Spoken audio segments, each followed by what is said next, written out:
Hi friends, this is మంజుల. మా family అంతా కలిసి మేము యాదగిరి గుట్టకైతే వెళ్ళాము. మా ఫ్యామిలీ అంతా కలిసి వెళ్ళడం ఈ గుడికి ఫస్ట్ టైం అన్నమాట. జర్నీ చేసి కొంచెం బోర్ కొట్టింది కాబట్టి పక్క కాపీ జామకాయ అయితే కొనుక్కొని తిన్నామన్నమాట. వీడియోని స్కిప్ చేయకుండా లాస్ట్ వరకు చూడండి.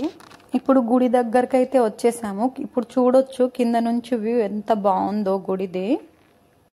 నేను యాదగిరి గుట్టకు వచ్చి 5 years అయితే అవుతుంది. అప్పటికి ఇప్పటికి చాలా చేంజ్ ఉంది గుడి. మనం గుడి పైకి వెళ్ళడానికి 2 మార్గాలు అయితే ఉంటుంది. ఒక కాలినడకతో వెళ్ళొచ్చు, ఇంకొకటి బస్సులో లేదా మనం తీసుకెళ్లిన కార్లో కూడా వెళ్ళొచ్చు.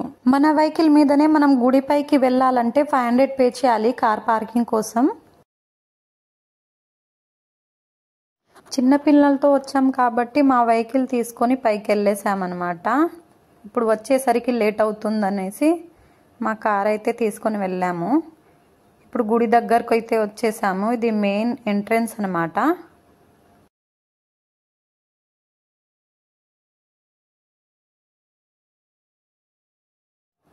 కార్ని పార్కింగ్ అయితే పెట్టేశాము. ఇక్కడ చూడొచ్చు, గుడిని బయట నుండి చూస్తే ఇలా ఉంటుంది. గుడికి వచ్చాం కాబట్టి దేవుడి బొట్టు పెట్టకుండా ఉంటామా ఏంటి? అందుకే బొట్టు పెట్టుకున్నాం అందరము.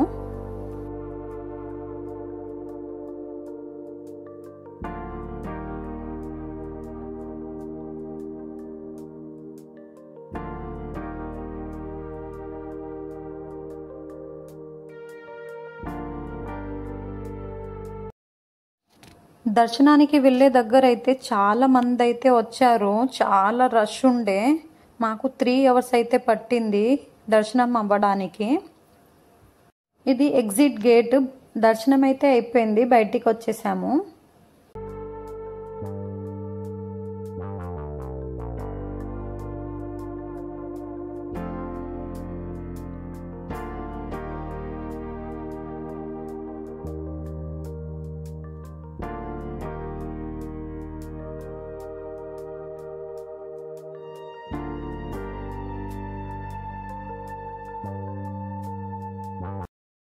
గుడిని ఎంత బాగా కట్టించారో మీరే చూడొచ్చు. ఇక్కడ చూడండి.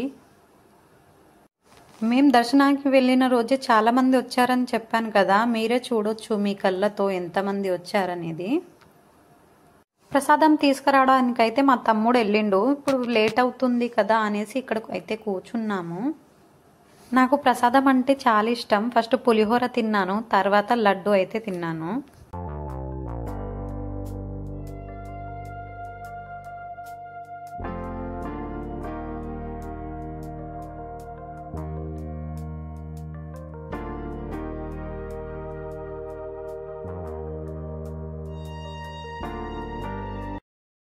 ఇక్కడ గోల్డెన్ కలర్ కనిపిస్తుంది కదా, అందులో నుంచే వెళ్ళాలి మనం దర్శనానికి లైన్లో. మనం లక్ష్మీ నరసింహస్వామి వారిని చూడాలంటే ఇక్కడ నుంచే వెళ్ళాలి. మెయిన్ ఎంట్రన్స్ అన్నమాట గుడికి.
మీకు ఈ వీడియో నచ్చితే లైక్ చేయండి, షేర్ చేయండి. మరిన్ని వీడియోస్ కోసం నా ఛానల్ని సబ్స్క్రైబ్ చేసుకోండి ఫ్రెండ్స్.